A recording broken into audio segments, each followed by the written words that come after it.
Hey, I'm a-hole Joanna Bronson, and today on this Throwback Thursday, I want to discuss with you Bryan Cranston from one of my favorite shows and favorite characters, Walter White in Breaking Bad.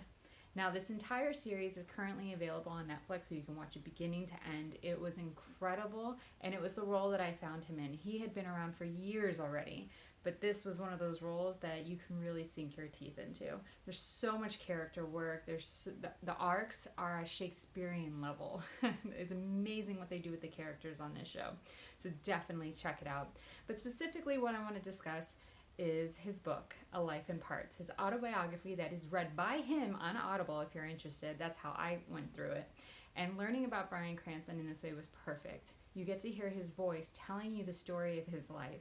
And this man is just his life and everything that he went through, the empathy that he has drawn in his life shows why he is such a charismatic person. Every interview I've ever seen Bryan Cranston in, he's incredibly caring and sweet, and he holds space for everyone he's talking to, and he's incredibly empathetic to the world around him.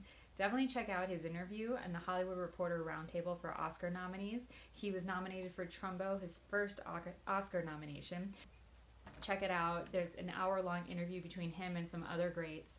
And you can just see, just from that interview alone, what a great guy he is. This Throwback Thursday, I want to focus on his autobiography, A Life in Parts by Bryan Cranston. It's read by him on Audible. I highly recommend. The storytelling alone is so beautiful. His voice just resonates every character, everything that ever happened to him. And he was a hustler. He has been in this industry for a very long time before he got his breakout roles. He was even an ordained minister as a side job. You know about those side jobs, actors, right? He did everything just to hustle and provide for his family while he was making it. And now he's in some of the biggest blockbuster movies you've ever seen.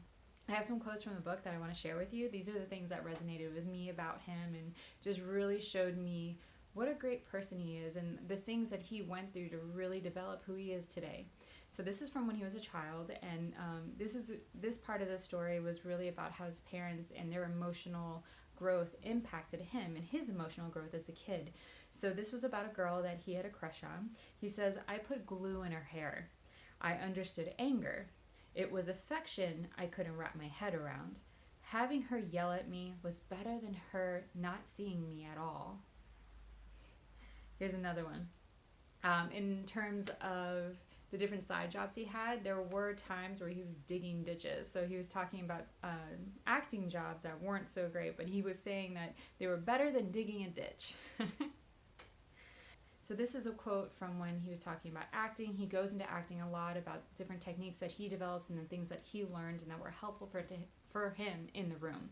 So this is one that really resonated with me. He says, "I was going to auditions to give something, not get."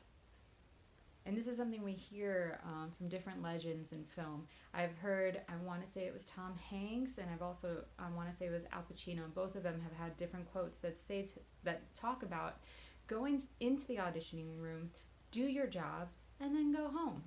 And that's it. And that's what Bryan Cranston figured, that he wanted to give a performance. He wasn't going in there for a job. He was going to give them a performance to really show his work and what he had done with the character.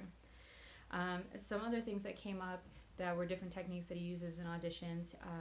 If he was having trouble with different other actors in the room, when you have to do two people in the room at a time, he would supply opposite characteristics of the opposite lead actors. So that's a good play to do when you're in the room and you're trying to stand out. You can play opposite to whatever emotion the actor is giving you.